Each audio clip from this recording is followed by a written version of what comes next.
For more than 20 years, the Annie E. Casey Foundation has used results-based leadership development to help leaders in the social and public sectors achieve better outcomes for children and families. Achieving large-scale results requires a high degree of alignment among partners. That means effectively resolving the conflicts that inevitably arise. The Circle of Conflict is a tool for understanding and addressing different types of conflict that can get in the way of achieving results. If you know what kinds of conflict you're dealing with, then you can resolve them. The first thing to remember is that everyone has an orientation towards conflict. For many reasons, some of us are drawn to it, and some of us will do anything to avoid it. But conflict is in fact normal, and dealing with it is necessary to achieve results. When people work together, conflict can range from a very simple difference of opinion to a deep-rooted disagreement over what should be done.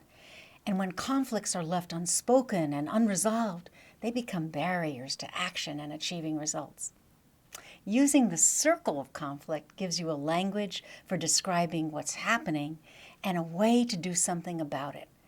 Christopher Moore, a mediation expert, developed the original circle of conflict, which had 5 sources of conflict. We've adapted the circle to add a 6th one.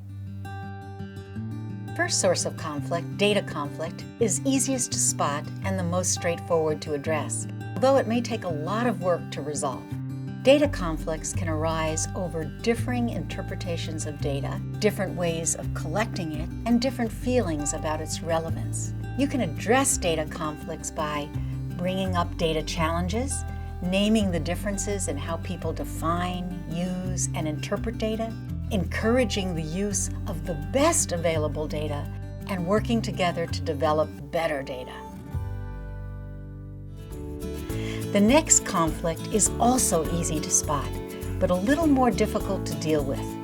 With relationship conflicts, you can be successful if you're willing to make yourself a little vulnerable.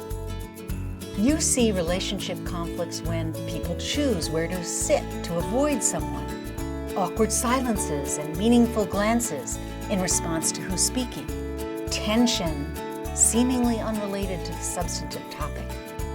To solve relationship conflicts, first, notice when there's a tension in a relationship between you and someone you're working with. Have the courage to address the conflict with that person in a more neutral setting. And as mutual understanding develops, move to address the pain in the relationship through amends, acceptance, or forgiveness. The third area of conflict is how the circle was adapted. Language conflicts surface when our definitions and terms aren't clear. The same words seem to mean different things to different people. You can break through language conflicts by identifying language differences, focusing on the underlying meaning of the words, agreeing on what the words will mean as you work together.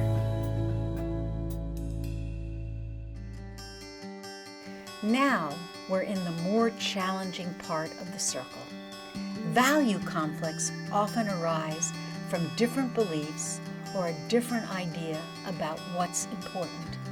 Those differences can stem from cultural experiences, political positions, religious affiliations, and ideological perspectives. Here are some signs that the values conflicts are a barrier to your group. You might see people leaving the room, strong disagreements about what is right or wrong, and avoidance of specific topics.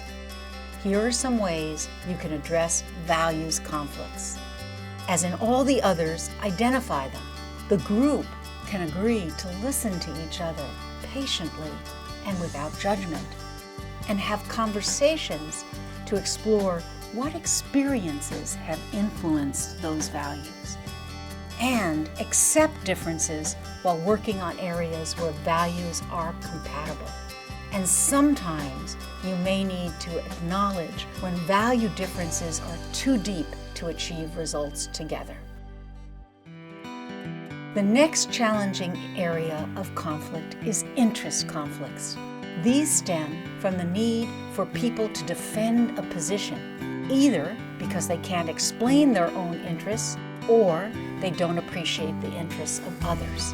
You can negotiate interest conflicts by separating the people from the problem, focusing on the interest that is being expressed, and looking for multiple ways to address those interests, and then pausing and deciding which of the options will best create a win-win solution.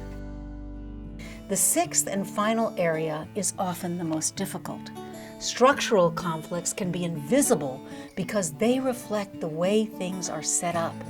You can spot structural conflicts in your group of working partners when you observe things like lack of role clarity. An example of this is not speaking up because you don't think you have the authority. In some instances, you know your role is just to listen because your boss has made it clear. But in other instances, you are just making an assumption.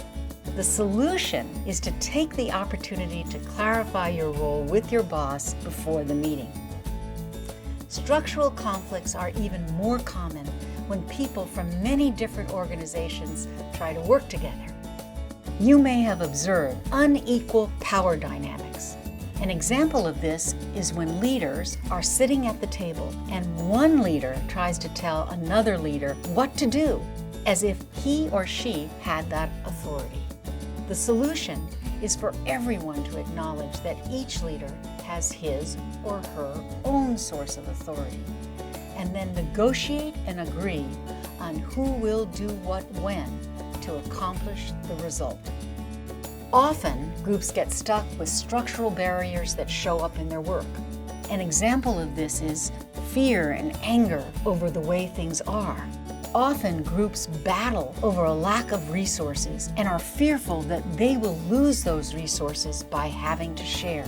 The solution is to recognize that resource decisions, such as budgets, may not be within the authority of anyone in the group to make. Understanding the way things are allows the group to work together to influence the people who do make the decisions about how money is spent.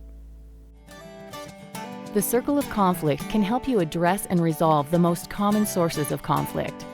Using it regularly will allow you to identify sources of conflict and choose the solution that fits. Learn more about tools for results-based leadership at www.aecf.org.